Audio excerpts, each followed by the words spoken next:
Bienvenue dans une nouvelle vidéo.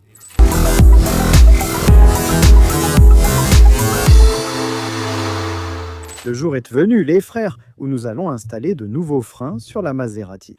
Regardez, je veux juste vous montrer ce que nous avons ici, en plus de vous montrer mon beau chien. Oh, salut mon amour, salut princesse. Lâche-moi mec, c'est le nouveau chiot qu'on a.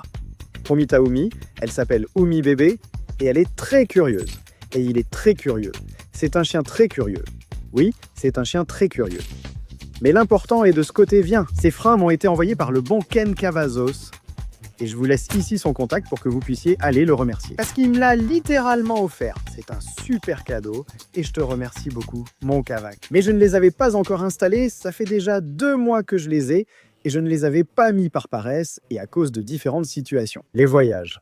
J'ai déménagé ici il y a environ 1 mois, donc j'ai été un peu occupé. Mais cette voiture a vraiment besoin de freins. Elle grince déjà, elle ne freine plus. C'est même dangereux de l'utiliser dans cet état. Honnêtement, je ne l'utilise pas beaucoup. Donc un peu aussi. Voilà pourquoi je ne les ai pas changés. Si je les utilisais beaucoup, ce serait déjà fait. Mais aujourd'hui, on va les installer. On va faire un déballage, on va les découvrir ensemble. Je les ai déjà un peu vus, mais pas bien. Alors, on va les regarder ensemble en vidéo. Maintenant, oui, les amis et frères, voici le déballage de l'année. Aujourd'hui, quel bonheur si elle nous laisse. Si cette petite folle nous laisse. Si cette petite folle nous laisse. Les petites boîtes, comme vous pouvez le voir, vous ne voyez pas, mais ce sont les plaquettes de frein, les plaquettes. C'est ici qu'il y a des pièces à remplacer. Parfois, on change les freins. Ce sont ces clips qui expliquent entre la sécurité, le lubrifiant, un capteur et les plaquettes de frein. Heureux mais fou, des plaquettes neuves. Au début, je voulais seulement mettre les plaquettes. Mais Cabazo a insisté sur le fait que la sécurité est primordiale, essentielle et prioritaire. Alors il a décidé de m'envoyer un de ces disques. Ce sont les disques arrière. Comme vous pouvez le voir, c'est un petit chiot, un bébé et un niveau de disque. Juste hyper ventilés, c'est avec leur rainure, fabriquée en Allemagne. Ah, une merveille, waouh. Et ceux-ci sont ceux de l'arrière. Ceux de l'avant, tout de suite, on va vous faire quelques prises de vue, ceux de l'avant. Qu'est-ce qu'ils sont lourds! Je n'avais jamais eu de disque de voiture comme ça à la main. Non, ils sont plus grossiers. Voyons, et rien que le design, on va installer les disques. Ils sont lourds au milieu.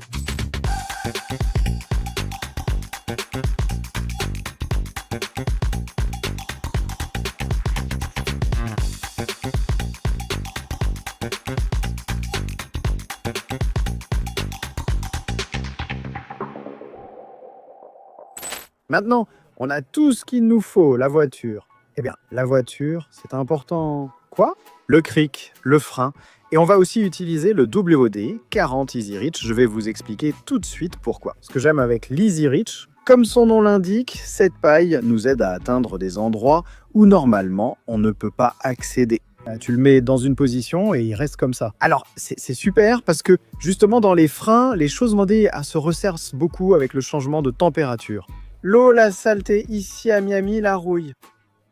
Donc normalement, les freins sont, eh bien oui, rouillés et super serrés. Alors, avec cet outil, on peut mettre du WD 40 sur toutes les petites vis et les petites choses qu'on va enlever, comme les axes de l'étrier pour que ça sorte plus facilement et tout ça. Mais ce que j'aime, c'est qu'avec ça, tu peux atteindre. Vous allez le voir tout de suite derrière l'étrier. Et donc avec une paille normale, on ne pourrait pas. Donc je pense que c'est un outil très utile pour ce genre de situation que je recommande fortement. J'essaye déjà d'en obtenir autant que possible.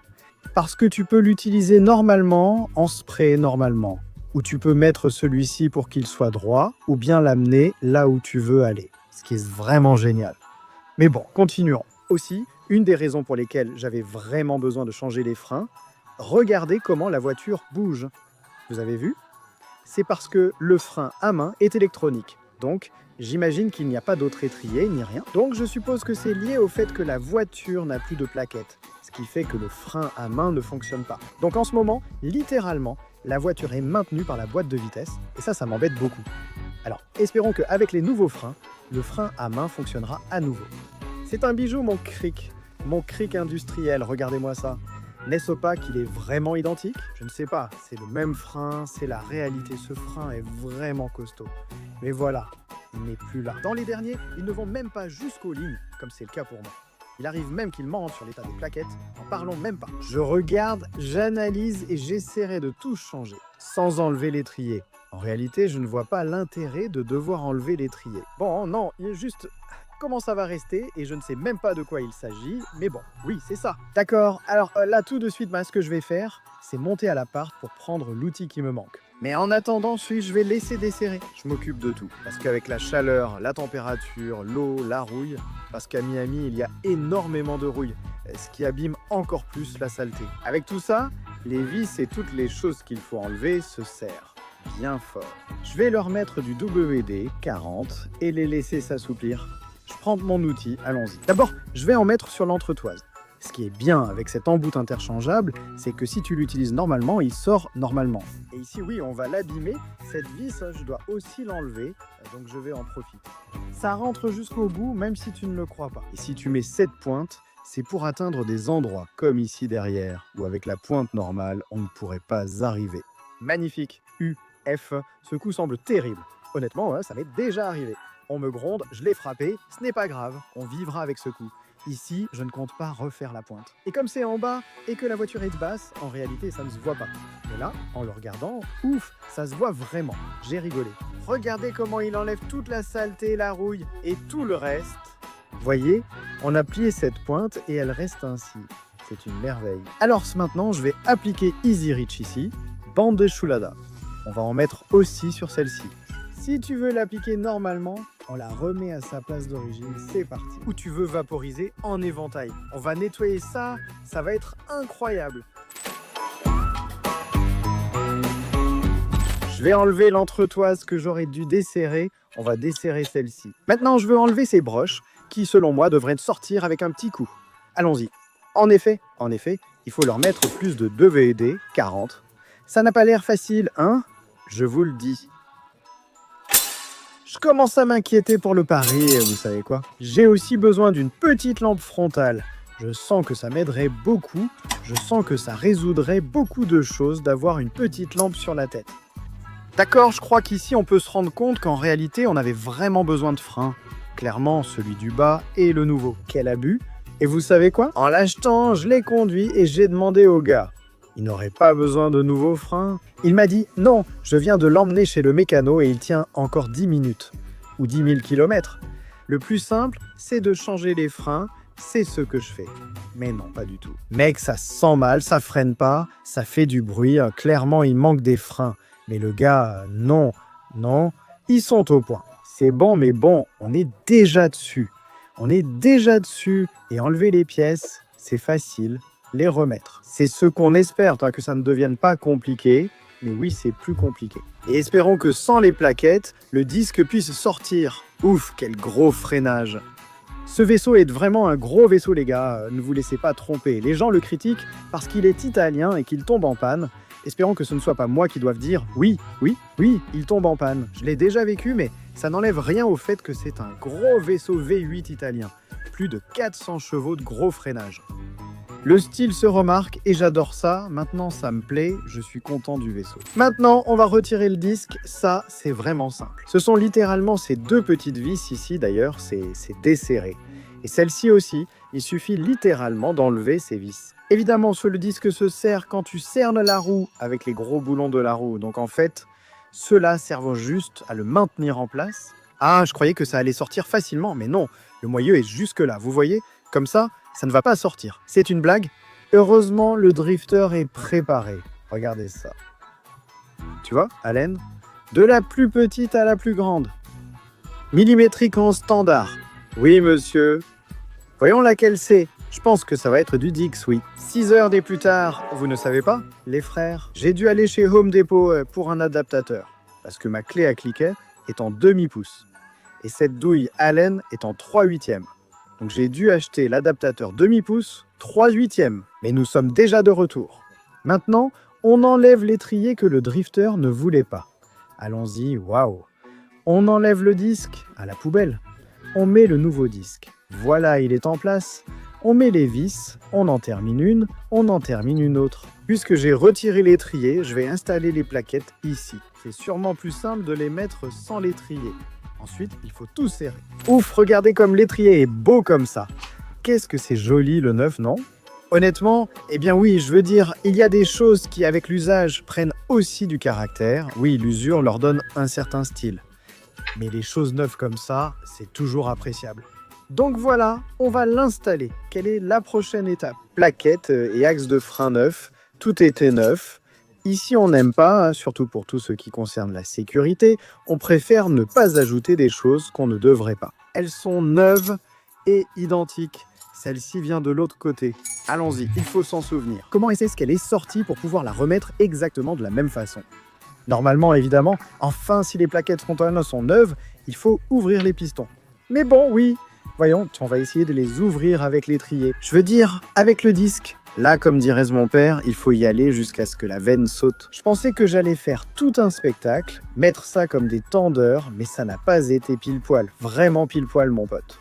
Oui, je dois le donner, hein, il me le demande. Comme vous pouvez le voir, il me manque un petit marteau. Mais pour l'instant, on règle tout sans aucun problème.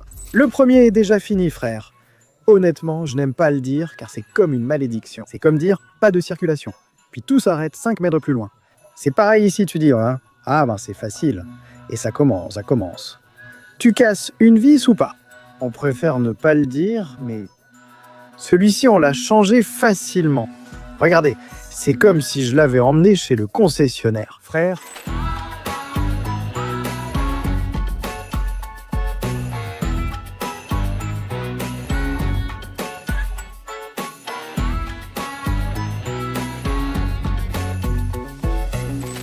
L'entretoise, c'est vraiment le top. Oui, franchement. Voilà, c'est fait d'un côté. Voyons combien de temps on met de l'autre côté. Espérons que si tout se passe bien, on le fera en une petite demi-heure. Du moment où on commence à le monter, jusqu'à ce qu'on le descende. Oui.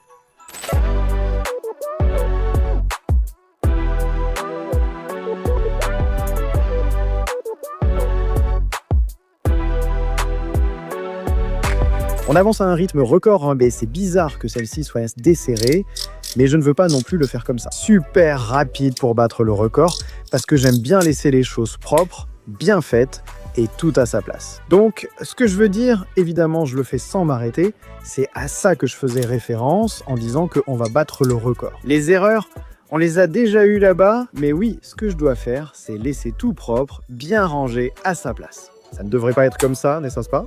Il faut apprendre à y laisser du propre.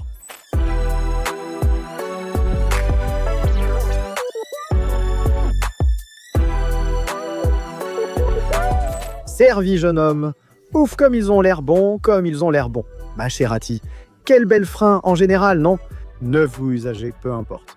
L'étrier est magnifique, les lettres là-dessus sont superbes, les disques sont hyper ventilés, le moyeu, c'est-à-dire cette partie du frein, est vraiment impressionnante. Je ne sais pas, c'est magnifique.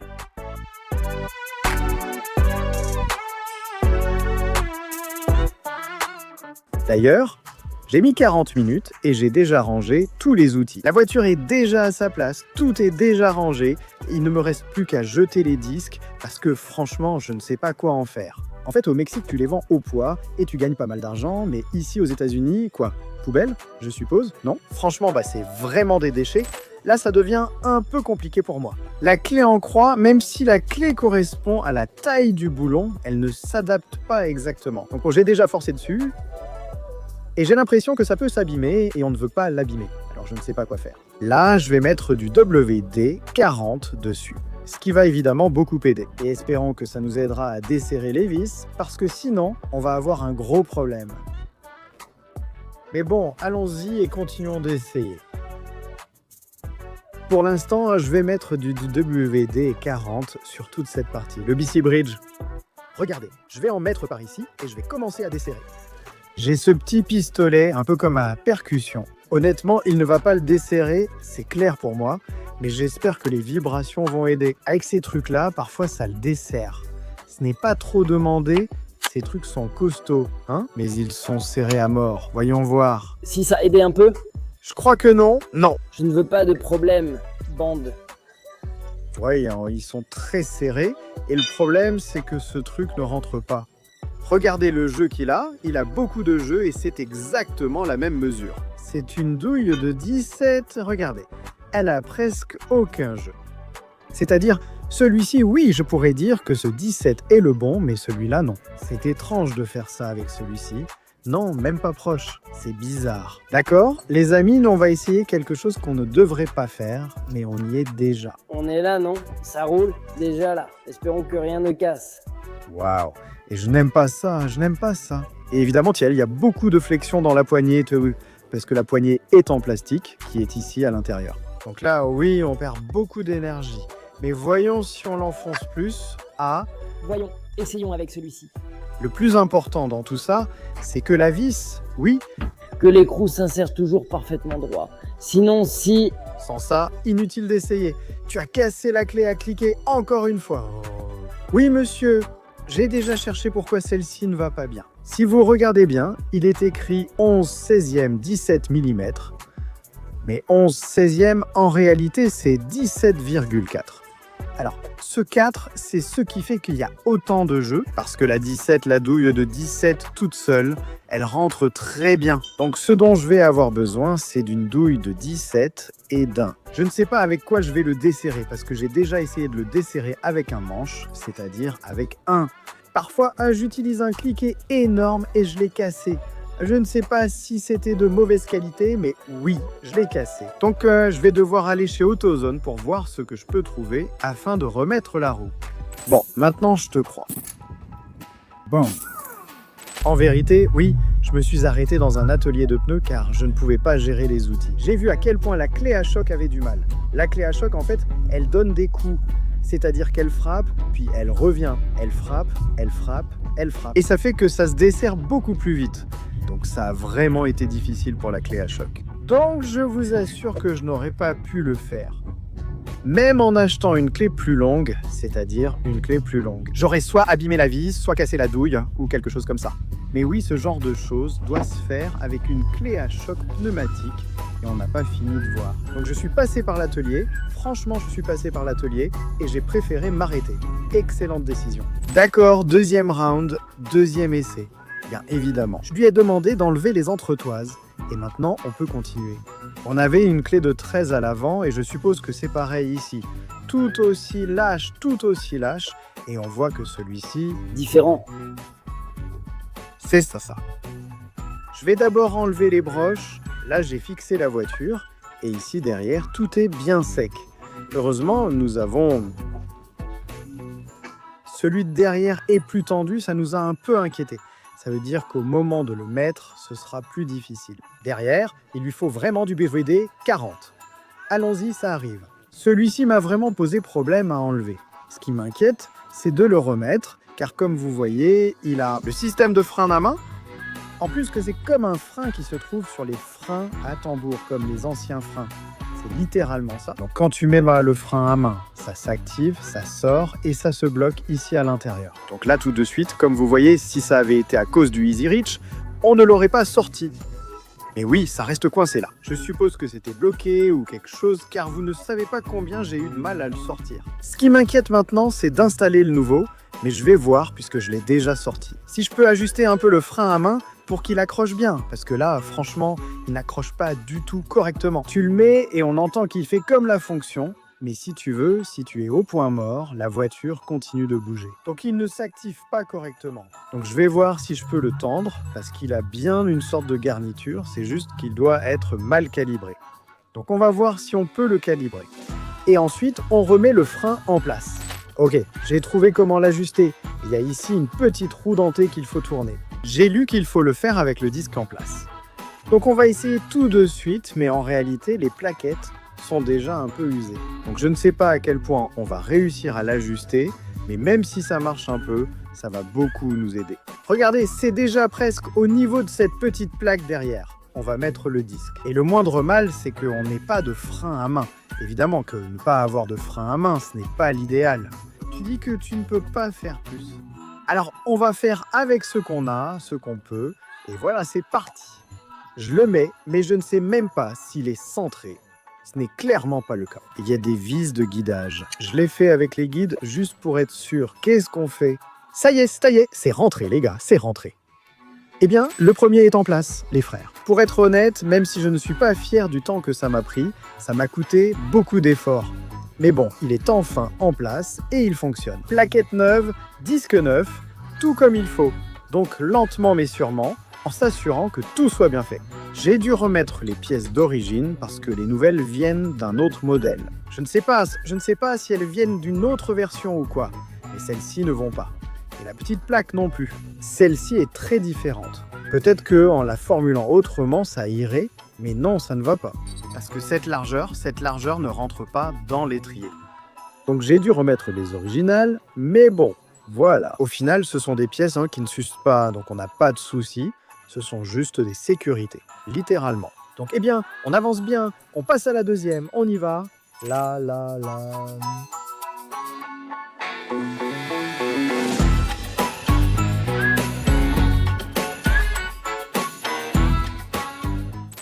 Voilà mes frères, la Maserati avec des freins, neufs, disques et plaquettes, comme il se doit. Est-elle prête? Vous le savez déjà mes frères. Pour desserrer des boulons difficilement accessibles, utilisez WD-40 Easy Reach. Comme vous avez pu le voir ici, nous avons travaillé tout le temps dans des endroits inconfortables. En vérité, sans cette merveille, je n'y serais pas arrivé. On continuerait à travailler pour que vous compreniez. Si vous devez desserrer dans des endroits difficiles, je le recommande vivement. Alors, on va vous laisser quelques prises de la voiture à l'extérieur. Et dites-moi ce que vous en pensez, alors je vous retrouve dans les commentaires.